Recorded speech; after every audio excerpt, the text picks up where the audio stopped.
I think you can hear them from the other side if you want to.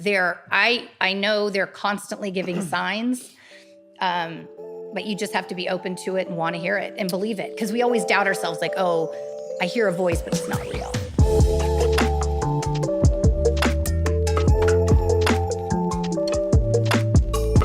It's so external. Like whatever happens, it feels external, and we focus on that so much. But I realized I really do have the control of. I don't have to feel this way if I don't want to. Like X happened, but I don't have to feel this way. And I calm myself. I'm like, all right, it's done. Like that's what it is. It's here. It's there now. Yeah. And I can just kind of like breathe, and I feel good. But the control we have to overcome whatever the hell bullshit we're going through, we have a lot more than we think. We can't control out there so much. Well, we can only control how we react. Exactly. That's the only thing we can control. And I know people say that and it feels like a crock of shit, but it's actually true. It's like, there's so much craziness that goes on in our minds that we start spinning these stories that aren't even accurate. Yes. You know, they're not even accurate. They're what? They're not even accurate. They're not even close to accurate. Yeah. So we're getting ourselves all riled up for nothing. Yeah. And we're torturing ourselves. So I'm trying to untorture myself. It's like, all right, everything will work itself out. I'm not going to sit and put energy into focusing on things that might possibly, but are probably not going to happen. Yeah. And even when the things do happen, I mean, I say like worry about it then, but even when it's happening, at that point, you still kind of like can't drive yourself crazy because it happened. And it's like you can drive yourself through a wall. I think there's a fine balance between overwhelming yourself with guilt or whatever you're feeling, whatever feelings you're going through, and just like accepting it and say, okay, this is what it is. How can I find the solution, improve, or learn from it? But I feel like you don't have to learn through pain. No. Sometimes. I mean, I think sometimes that's how we learn is through pain. Yeah. We have to feel this pain I was just speaking about this with my daughter, about how you kind of have to get uncomfortable for change to happen. Otherwise, if your things are all super cool, there's no really a need to change. So sometimes you need to feel really uncomfortable with a situation to get to another situation that's going to be more positive. But You really do need to feel that yucky, ew, this feels uncomfortable. Yeah, the discomfort. Yes. Discomfort is growth. Absolutely. So, Christina, thank you for being here. Thank you for having me. Of course. This beautiful house. Yeah, it's not so bad. Yeah. It's not mine. It's pretty great. It is today. It is right now. It is. I'll tell my client for now, for the next hour. He'll find that really amusing. Yeah, I'm sure. So I would love if you introduce yourself and kind of rather you give an introduction of who you are, so I don't butcher it, and then we'll kind of get into the main reason why we're here. Okay. So my name is Christina Flach. I am the creator and founder of Pretty Girl Makeup. I am the mother of 5. I am, let's see what else, a celebrity makeup artist. And I speak about grieving in a positive way. I am also a sepsis awareness advocate. I was married to Ken Flach. He was the #1 tennis player in the world with his partner, Rob Seguso. And he passed away 4 years ago from sepsis. So since then, I have been trying to raise awareness for people to know what the signs of sepsis are so they don't have the same result my family had. Got it. I love that. And as we briefly spoke about, you're kind of doing it on your own accord. You're not exactly associated with anything specific? No. I mean, the Sepsis Alliance contacted me after he died and asked if I'd be willing to raise awareness, of them use his image. And I said yes. It was just kind of part of my grieving. I thought it would be a positive thing to do. And so that's kind of how it started. And since then, I don't really have contact with Sepsis Alliance, but I always tell people when I'm on these podcasts to go to sepsis.org and scroll down. There's a little box that says time, and time is T is for temperature. You can be hot or cold. I is for infection in some place in your body. M is for mental decline. It's kind of hard to rouse them because it's starting to affect their mind. And E is for excruciating pain. Jesus. Yeah. I mean, I wasn't honestly familiar with sepsis until I learned a little bit about your story. So what is the short version? I mean, you just went through it with time right there a little bit about the field, but what exactly is sepsis? Sepsis is an infection of the blood that attacks all your vital organs. So you could have an infection, a cut on your hand or in your mouth. Ken had bronchitis that turned into pneumonia. He wasn't treated by his doctors at Kaiser Permanente. And so there's a golden window that you can be treated and survive with an IV antibiotic. And unfortunately, his doctors chose not to see him. And then they, over the phone, prescribed cough medicine with codeine and an inhaler, no antibiotic to counter the infection. So cough medicine with codeine, we all think, oh, that's great. I'm going to have that and sleep. It's going to be fantastic. It's incredibly dangerous if you have an infection in some place in your body because it slows your breathing down to the point where an infection will just grow like a wildfire. And that's what happened with Ken. How do you, how do you get, is it just random or how do you get this infection? Like how does sepsis actually occur? Is there anything? Well, it just kind of starts with, some infection in your body. Mm-hmm. So if you have, an infected tooth or something is your immune system's down, it will just attack and it will shut all your vital organs down and you die very quickly and in a very ugly way. His arms and legs turn black. All his organs shut down. And this was, let's just say it started on a Wednesday when we called. Thursday, I rushed him to the emergency. Thursday morning, within an hour of that, so 16 hours after the initial phone call, he was on life support and never regained consciousness. And so on Monday, 4 days later, his arms and legs were black. They told me they'd have to amputate if he survived. I knew that if he couldn't go golf or pick up a beer, that he would figure a way to murder me. And it was no way for him to live life. And so, his children and I sadly had to take him off life support. Yeah, you just answered my next question. I was curious how the time, it's so quick. I feel like you don't have time to register. No, it's crazy. Like you just can't even believe it. And then you're in such shock because it's like, wait, he's really gone. He's not coming back. Yeah, it's hard to believe because he was such a huge personality. Yeah, I mean, if he's any resemblance of you. Oh, are you kidding? I was I was the subdued one. Imagine. I love that. Well, I mean, it's nice to see you laugh in conversations like this, to be honest. But what is, I mean, I want to go through a lot. I would love to cover. Ask away. Yeah. So I might be all over the place, but before we kind of get into the depths of, more sepsis awareness, I think the innate conversation does that. But when you deal with a death like that, that's so abrupt and, unexpected, obviously there's sometimes people have an idea if they're sick, but that just happened so quickly. At what point does it really hit you? Like obviously is it kind of chaotic in the beginning where you're not really quote unquote dealing with it, where you're just trying to like move pieces around to like handle it now? Or at what point did you really feel the grief? Oh, that's such a good, it's so weird because it's kind of in stages. Like right. At first you're seeing them suffer and you want it to end. And then it ends and you're like, no, come back. And you have to walk away from your person that's laying there dead. And it's really weird. And you're driving home like it's like, you're going home to bed and nothing's the same. And I think I remember feeling like, I just want to feel normal. I just want to feel normal because I felt so off. Like I just, everything was so crazy. And my agent called and she's like, what can I do? And I said, just book me a job, book me a shoot. I don't care who, where, what. I don't even care if they pay me, just because that's always my happy place. So I thought as soon as I get on set, I'll be fine and I'll feel normal for a minute. And then I went and did a shoot 7 days after he passed and I was far from fine. And I thought, wow, I had to figure out like what I thought was my normal no longer exists. And so I had to figure out what my new normal was.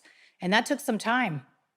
It really did. And then it was like, I remember, so kind of what I speak about now is like, okay, so how do you deal with the beginning stages of grief?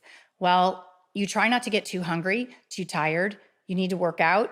You need to think of things you're grateful for because at that point you just hate everything in the world and you can't sleep because the person that puts you to sleep isn't there. And you're so, everything is worse, I think, when you're tired. Yeah. Right? Like everything is just like catastrophic. And then you sleep and you wake up and you're like, oh, it's not so bad. But I mean, that obviously was. But so I really learned, my son, Bo, passed away in 2010. So, 2008. And so, by the time Ken died, I really was a tad more prepared. I couldn't go down that dark hole. My kids had already lost their brother. Their dad and I got divorced. Ken and I got married. And my kids were so attached to Ken. They adored him. So it was really, really hard. So I just thought, I have to keep it together because they can't, if I'm a mess, they're going to be a mess. And they've suffered enough. And so that was really what kept me on track. I got extra disciplined, even though I already really am. I woke up, I worked out every day, sometimes twice. I made sure I ate, I made sure I rested. And then my daughter came home from London, and I was in my office and I was like wanting to murder everyone. I was so furious. And she's like, Mommy, you have to be grateful for having Ken in your life at all. After Bo died, you were such a mess. He made you laugh. He made all of us so happy.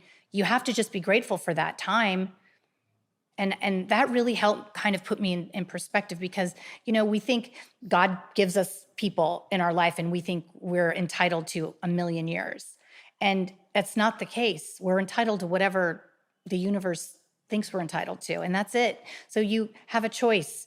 You can be grateful for that time, or you can just be pissed at the world. And it's foreign to me to be in a bad mood, and not that I'm not sad or depressed. Of course I am, but that doesn't feel good to me. And it doesn't feel good to me that, that my kids are seeing this. I want them to have a happy, loving life. I mean, they saw the ups and downs and all arounds of, my grieving, but they've also seen my strength and my dignity and my grace, dealing it as best I can, especially dealing, with someone like Ken. It was very public. The Indian Wells, the ATP, the Tennis Association, they were also amazing. It was all over the news. It was in the New York Times. It wasn't a normal death. It was very public. And in some ways that's fantastic. And then other ways, not so much because, people are kind of looking at you. The ATP was amazing. They did a year after he passed, they did a Ken Flach golf tournament at Indian Wells. Nice. And Ken was a golf freak. He was obsessed. And the year before he passed, he had shot a 67. Oh, Christ. Yeah, no, he's like the shit. I shot an 82 and I thought I was excited. And you thought you were the shit. Embarrassed. So anyway, they did this tournament for all the players and ex-players. And so I went and gave out the trophy. And then, in front of 20,000 people, they had this beautiful video of his career. And it was just like, I didn't realize it was going to hit me so hard. And it's just like 20,000 people are looking at it, which is so great that they're honoring him, but you feel exposed and it's a weird feeling. So dealing with that kind of grief is different. It's different than being a little more private. Yes, the public aspect makes it different. And I mean, it's similar to not similar, but I get the idea of the public light because your situation was pretty public. Yeah, too. but yours it's different because I was sharing that with so many other people. Yours is when it's in the public light and it's personal, that's way more focused. So it's not the same. Yeah. But I'm my point of bringing that up is I see the benefits and also the disadvantages sometimes of having something so public. So I can't relate to you in many ways, but I see you there, and especially the waves that you explained, because it seemed like you handled it so well, then sometimes emotions would come up. But I love that you said it's a choice. And it's another thing we were kind of talking about with the shit I'm going through in regards to, it is a choice. It is a perspective. Like you can be overwhelmed in it, or you can just hit that switch and change your perspective and the gratitude that your daughter. You have to have I think, when you turn, everything is a blessing. We just don't always know it. Even the bullshit is a blessing. Even the bullshit. Because sometimes we think something's happening to us, but it's happening for you. I just learned that. And I say it again. It's like, no, it isn't happening for you. It is not happening to you. Sometimes we think, oh my gosh, this person I love is doing this awful stuff to me. Well, maybe that person isn't supposed to be in your life. Right. Maybe, the situation at work is making me have to make a choice to do something else. So you have to, if you look at life that way, it's a lot gentler. It's just not so, you're not a victim. Right. And I think happiness is definitely a choice. You can wake up in a good mood or you can wake up in a bad mood. And you can look at things like, you and I are very similar that way. Like something ridiculous happening and we're going to make a joke about it. Yeah. Because it's that's our weird humor that we have and in common. And I think, I don't know. I can turn anything into a joke. Same. Right? Like today, my son's playing in a golf tournament in Los Angeles. And, proud mommy moment. I go to the golf tournament and I see him and he's like basically in pajamas. And I looked at my daughter who was his caddy and I'm like, what the actual F is going on? Why is he in that getup? And she's like, his suitcase was stolen out of the car and he has no clothes. And I'm like, so my son is in this fancy golf tournament and he looks homeless. So it's fantastic. I'm so proud mommy moment. And it's cool. It's cool. We're honoring your husband and he ends up wearing his clothes. And he's wearing his Ken shirt, there we go. St. Louis Cardinal shirt, which was his pride and joy. So, after Ken died, about 2 years before Ken died, I had been on a list to meet with this clairvoyant in Northern California. And nothing in particular. Ken was still alive. And my agent had called and said, hey, you've got a job with Gucci. And I said, okay, well, Gucci wins. And always Gucci wins. Always. And so I said, Ken, why don't you go speak with this lady? Because we've been on this list for a year. Like, go talk to her and, I'm going to Gucci. So anyway, he went and he was such a good sport. He was open to it. And his mom had passed a few years ago before then. And on the drive up there, he said, okay, Mom, if this lady's real, we need to have a sign. So it'll be Tiger, because she would always call him her little tiger. And so he got to this lady's house and then he came home and he was always making jokes about everything. And he goes, only my wife finds a witch that lives on a vineyard in a mansion who's beautiful. There's no warts. She doesn't live in a shack. And she's so nice. And he said, yeah, I went in there because I didn't tell her I was sending him because you never know. You just think. So he saw that she moved some like stone.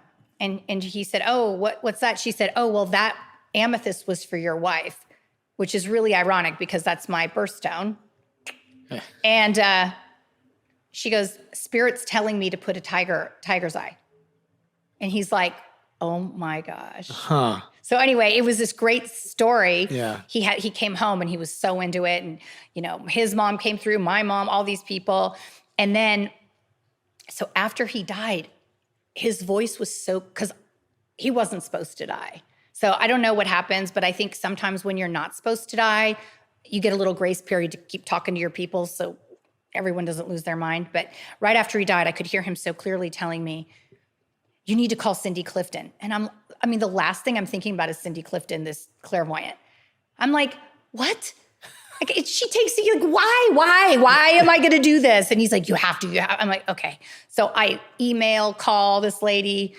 I have friends do it. Miraculously, she gets me in a few days. And she said, it was pretty wild because how often does she have someone that's a client pass? And so that was interesting. She said, oh my gosh, he's as funny as he was on the other side as he was in life. And he said, oh, wait till you meet my wife. She's so amazing. She goes, I can't wait till you. She goes, he woke me up telling me how great you were. I said, that's because I'm so pissed at him for dying. I love it. And so she said, he was just saying like, this wasn't supposed to happen. But back to the golf, I didn't tell her my kids' golf. And she said, he wants you to know he is going to be with those kids, the boys, every golf hole. And they need to listen to him when he tells them, use that club or hit this way, they need to listen. So I told my sons, Daddy says that, you need to use, if you hear a voice and it's him, do it. And they're like, Mom, you're batshit crazy. Okay. We feel sorry for you, but you're like headed to the loony bin. And so I'm just like, just be open. Mm-hmm. So anyway, a few days later, my son, Nikolai, Mr. Homeless, calls me and he goes, you're not going to believe this. I was going to play golf and I had given him one of Ken's like David Yurman bracelets. And he said, I was going to take it off because I don't want to ruin it. And I heard Ken say to me, keep it on, buddy. And he goes, all right, fine. I'm going to listen to my wacko mother, leave on the bracelet. He went to go hit off the first tee. It was a par 5, up a cliff. It was like the hole's like elevated. There's it's just insane par 5. Hole in one. On a par 5? Yeah. Bam. And so he goes, I think you're right. I believe it now. I said, okay. Oh, now I'm not so crazy. Oh my God. It's like the best caddy in the world. Best caddy in the world. So, I think you can hear them from the other side if you want to. I know they're constantly giving signs, but you just have to be open to it and want to hear it and believe it. Because we always doubt ourselves, like, oh, I hear a voice, but it's not real. Yeah, I've heard actually exactly. Did you have that experience? Something in like like on the other side and kind of thing. Like Yeah. Connected. I mean, not that deeply. No, we've seen some people like mediums and stuff like that. If that's kind of. I don't know, like I don't have any personal attempts as that. I don't have my dad. Oh, I have so many things. My dad hasn't told me to grab a 7-iron, but he wasn't much of a golfer. So if anything, it's more baseball. But I've had people on my podcast that connect to the other side and have said similar to what you said, is that we all have the ability to do that. It's a matter of, there's many reasons I think, but one of them was being open to it and really being willing. And I think that relates to the belief. I think the belief factor also is a really big say in that, if you really believe in it or not. If you don't, you might be blocking that out. Yeah, I think so. I think it's because people just think they're crazy and I don't. And it's funny, like sometimes like when I hear him trying to talk to me, it's fast. He's speaking really fast. And I'm like, okay, slow down. I can't get all that in my head. Have you had this experience any time prior in your life or just with No. Weird? No, only with him. But my husband and I had a really strong connection. And so it was so funny. We were married 8 years, but it was always like, I got to tell you one more thing. Every night I'm like, I got to tell you one more thing. So it's like, beautiful. Now he's like, and I'm like, I need to talk to you. That's kind of wild, first of all, but is it comforting? Does that make you more sad? Does it make you happier? Sometimes it's like, it's comforting. And then other times if I'm tired or I'm upset about something, I'm pissed off. I'm like, God damn it. Why aren't you here? And then other times it's like nice, like, he'll reassure me things, but right after he died, so he died on March 12th and then our wedding anniversary was March 31st. And so I had been hired to do makeup for this wedding on my anniversary and my husband had just died. It doesn't get much. I'm like, all right, what? And I did it. So I went to do this makeup. My assistant came with me. There's like 12 girls in the room. And I said, look, make me a cup of tea, turn on some happy music. I'm going to paint away. It's going to be all fine. So I'm painting all these women. And then, it's just Pink's on, Christina Aguilera, just like Beyonce, just chill music. And then all of a sudden Celine Dion comes on with Titanic. And I'm like. That's a tearjerker. I know. I'm like, of course this comes on because Ken always said our love was Titanical. Oh, wow. So and they're like quiet. I'm like, I start crying. And they're like, we don't know how this song's playing. We hate Celine Dion and it's not on the playlist. What? And I start crying because I knew my husband was giving that to me as a gift. That's kind of unexplainable if the other persons are saying, how did this get on? And I had 12 people in the room. You would have like a Tupac playlist and Celine Dion comes on? Kind of thing? It's pretty much like that. Jesus. So I had a lot. Oh, and then like the haunting of the house. Haunting? Oh, yeah. He would, lights would go on and off. Oh, when it first happened, my daughter was in her bedroom and Ken would wake up in the morning and turn on the golf channel, go to bed, it was all about the golf channel. Wait, what do you mean? The TV would just turn on? No, he would just, like that when he was alive, he would watch the golf channel. Got you. So then my daughter was watching Housewives or something. Okay. And she's like, Mom, get in here. I'm like, what's wrong? She goes, I'm watching Housewives and all of a sudden it goes to the golf channel and freezes. I'm like, unbelievable. This guy's dead and he's still dicking around with the control. He's still got the flicker and controlling it. I love how that's your attitude with it. So many people would be freaked out or no, I'm irritated. Yeah. I'm like, stop it. Or, I've had this boyfriend for 2.5 years, right? And I swear Ken picked him because they both have a tattoo. Ken's favorite thing was like a bald eagle. This guy has a tattoo on his shoulder. And they're the only two people I've ever met in my entire life that squirt toothpaste in their mouth to brush their teeth. I don't know any other two. Those two. It's interesting that you said that because the guy my mom's been with for the last, it's been quite some time, I don't know, 10, 12 years. She kind of mentioned something of the sort of feeling like my dad kind of placed him in her life. And I think in one of the mediums we saw kind of alluded to that. I forget the verbiage. It kind of said he's here for you. Yeah. And because, I think Ken, it's no surprise he's in my life. He's fantastic, and my His mom's name's Ken? Yeah, and my mom's so happy. So he's been a blessing in our life. That's awesome. And I feel like there was parts of him that kind of like completed the whole cycle in the sense that he offers things that maybe my mom even needed in a weird sense. Right. So it's just, and I've heard that say that in regards to the experiences that we had, that it feels like he was brought into our life. So similar to what you were saying. Right.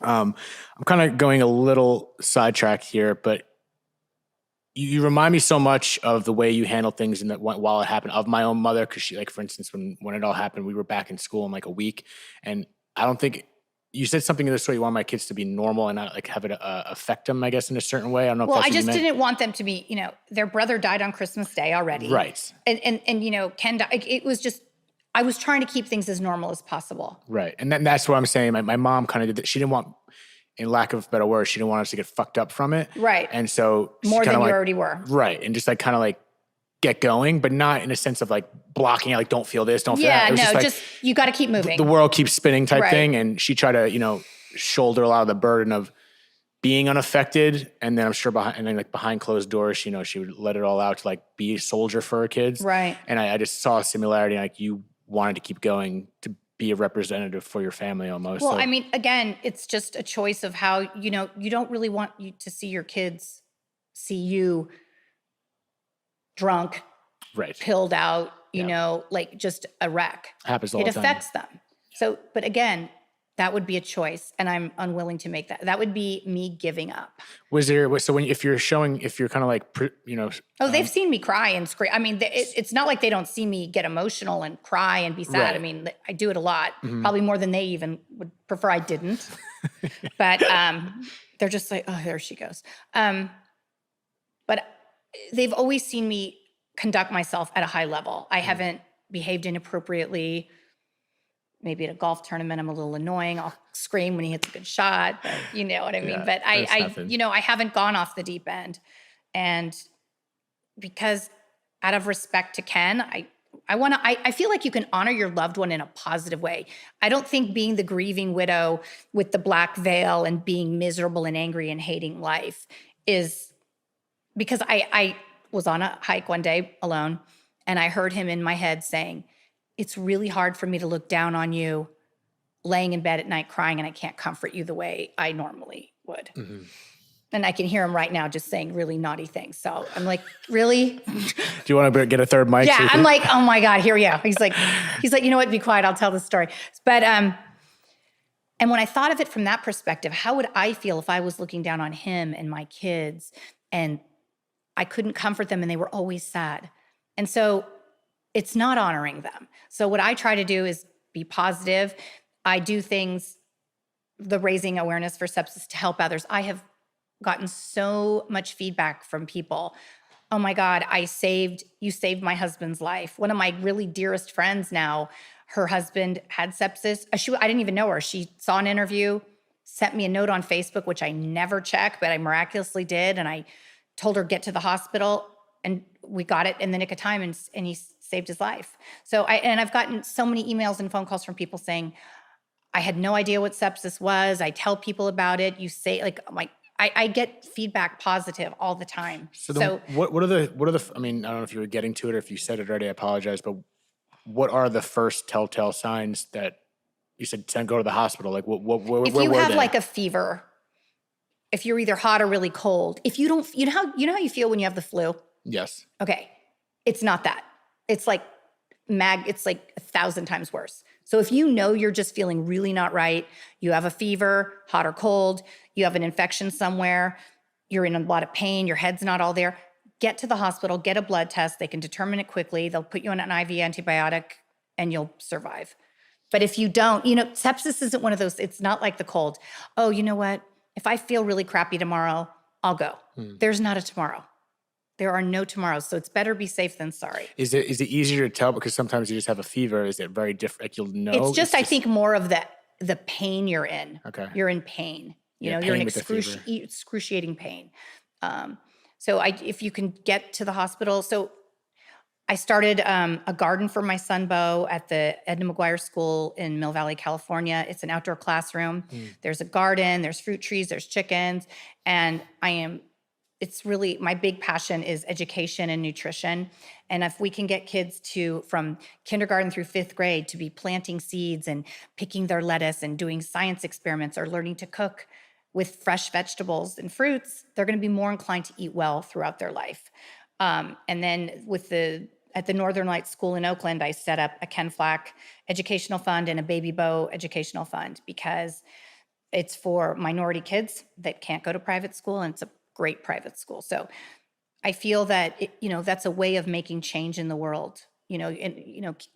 Setting up these foundations. So my son Ben, Bo's twin, has been playing in this golf tournament, celebrity golf tournament. Vita Blue puts it on with all these athletes from the Bay Area, the Warriors, the Giants, the Sharks. They're all supporting this school. And Ben has raised over $100,000 in the last 5 years. Last October, he raised $36,000 playing golf. And that meant 3 kids go to private school for a year. So that changes lives and families and communities and trickling down the world. And so I also think it's really great that my kids have all participated in the school, the garden, because I feel like if they're doing that from a young age, they're going to always know to give back. You can't just, and it doesn't mean not just because Ken was in our life because he was famous, but especially because he was. You can't just get free tickets to Wimbledon and all these perks. You have to give back because we have a platform, because people like you are willing to speak to me because of who he was. So I think it's really important. I'm so proud of my kids for being able to be like, it's just something they do. They don't know any different. So I feel really good about that. Take a little bit of credit, You instilled a lot. That's true. I try. Yeah. I try. Yeah. And it's when you said earlier how not being the victim of this so-and-so happened not to you, for you, I feel like it's such a challenge for especially when you lose someone, to like have that angle, like, how is this happening? How is a death of someone happening for you? And I feel like for someone, especially in the midst of it, that's not exactly gotten through it yet. I don't know if we ever get through it, but I think that's a very hard thing to conceptualize, like to not feel like a victim and to say, how is this? How do you lose someone and it's for you? But I feel like, I don't want to answer the question, but all these things that you're doing from it are, a gift in itself, I guess. But how do you, what is your answer to that for someone? I don't, it's funny. If something happened to one of my kids, something did happen to one of my kids. One of my kids died. So I don't think that was, I don't think you can compare that, but you can choose how you want to deal with it. You certainly not at the beginning. You're too angry and scared and sad. But as time goes on, Ken being gone, I have grown in ways I couldn't have grown. So I guess that's the blessing. Him not being gone is the blessing. Me being able to, I am a makeup artist. I like being behind the camera. This 4 years ago, I would have been trembling. I wasn't comfortable to do that. And now I can sit and make jokes with you and I'm not even looking at that. So the blessing is for the world that I am able to be a sepsis awareness advocate and help people grieve in a positive way and not feel guilty.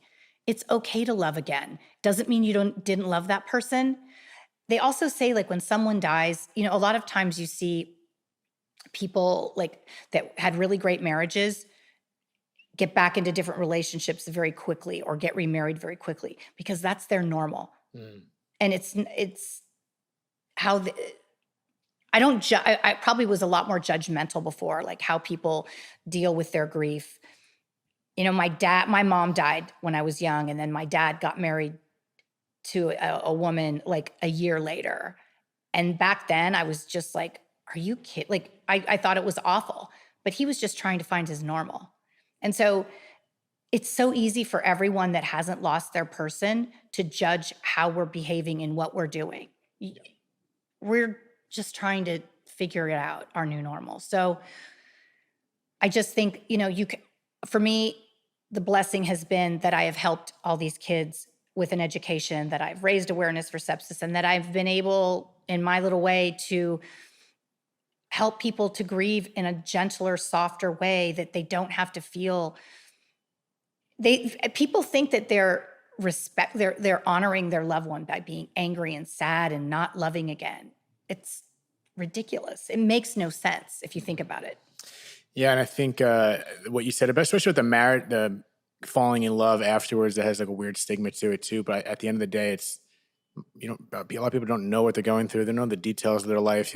It's hard. It's easy to judge someone, and there's no rules to it. I posted something about a celebrity that kind of lost his wife, and he married like a year later, and the internet is just ruthless, and just like so many people were commenting, "Oh, he married a year later. Like, what an asshole!" I'm like, wait, the judgment is like it's kind of sickening when people judge to that level. You don't know. Like You know said, what? It's like you don't know, and like how great that he found someone. right? That's that's the perspective, of right? it. But see, that's me because I'm the person that lost someone. So it's not easy to find someone that gets you and that smells right and makes you laugh. It's not easy.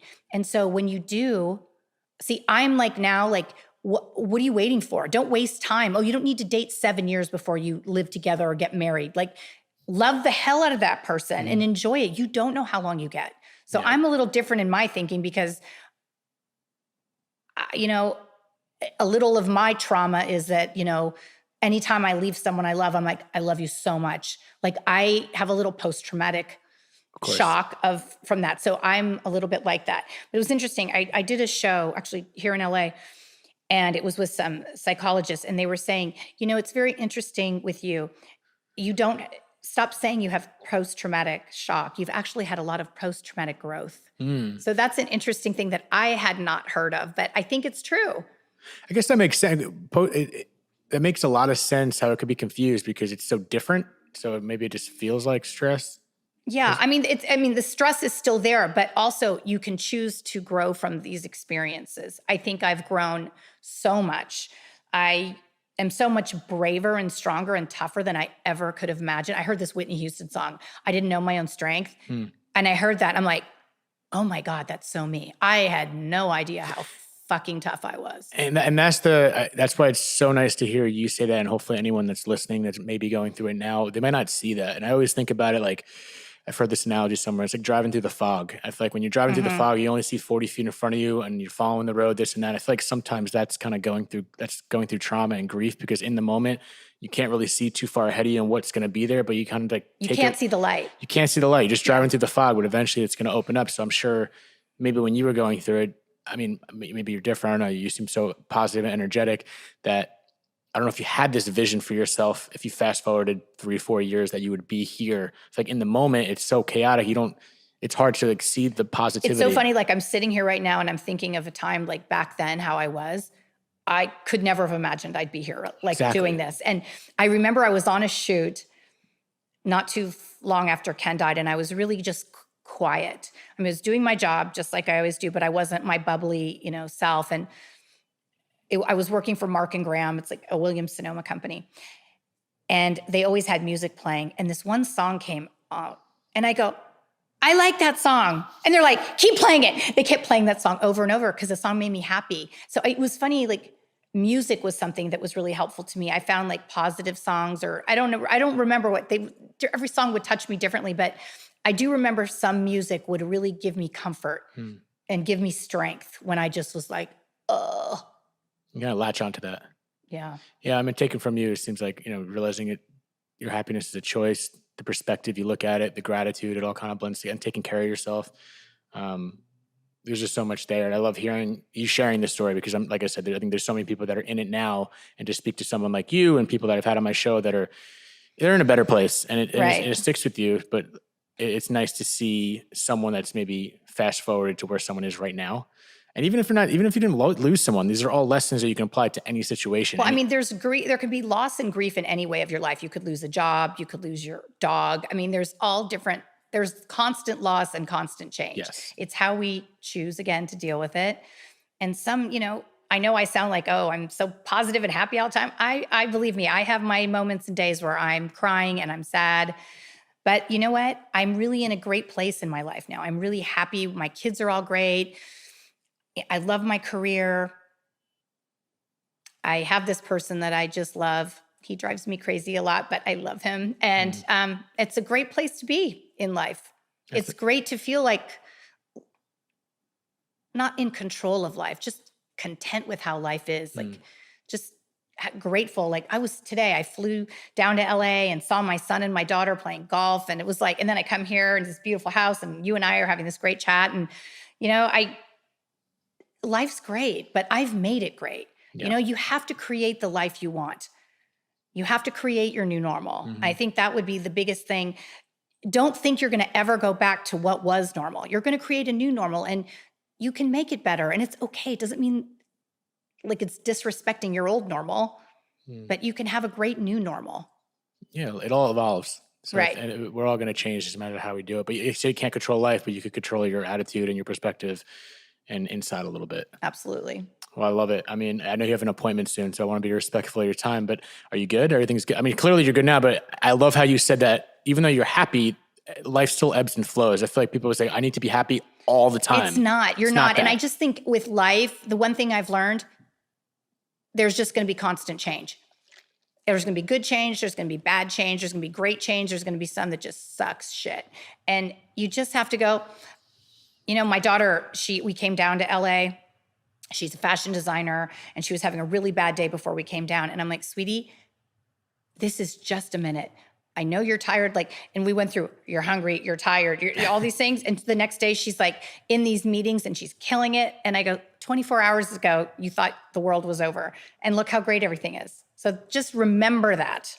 Yeah, that's important to remember those little things that. Remember the highs, but then remember the lows. So when you're in the low, just remember the high's going to come back. Yeah. You're not going to just stay in that low. I think finding that sweet spot is balance. It's nice to have that middle. Yeah, the middle is hard to. I mean, I don't know. I think it's easier said than done, but it takes work. It just takes a little bit of effort and discipline. It does take effort and discipline are big. Yeah, discipline is big. I'm still figuring it out. But I'm learning the control of my mentality of when shit goes up or down to kind of like. Breathing is a big thing for me. I do meditation. I do this meditation app when I go to bed. When I wake up, I do this Calm app. I listen to Jay Shetty. He has like a 7-minute little motivation thing I do every day. And the daily Calm, it really helps sometimes when I just take a minute and just do a little meditation. It doesn't need to be an hour. It's 5 minutes. Yeah. Just to get myself back on track and calm down. You have to learn to self-soothe. That's one thing I have to self-soothe. That breathing is incredible. Oh my gosh. I took massive deep breaths. Do you know how much breath, how we hold our breath? We don't even realize how we're holding our breath sometimes. I know. Take a minute and breathe it out. Yeah, it's such a simple task. Anyway, like I said, I took like 100 breaths this morning. But, yeah, I'm surprised I have oxygen left. Oh. But it's a pleasure to have shared this with you. Thank you for having me. Of course. I don't know if there's any last minute drops or plugs you want to mention about what you got going on or anything specific to sepsis, this, that, or the other. But go to sepsis.org if you want to learn more about it. If you want to see my makeup company, it is prettygirlmakeup.com. And if you want to see my portfolio, it is ChristinaFlach.com. Perfect. I'll put all the links at the bottom of the episode and people can find you more. Thanks for having me. Thank you so much. You're lovely. My pleasure. I feel better talking to you. I'm so glad. Thank you, Christina. Thank you so much for tuning in to another episode of Dead Talks. Please do not forget to hit the subscribe button and also the notification bell. That'll give you updates as to when we post a new video, more episodes, and more content in general. We are streaming on all the major podcast platforms, including Apple, Spotify, iHeartRadio, Pandora, and all that. And also find us on Instagram at Dead Talks Podcast or www.deadtalks.net. Thank you so much.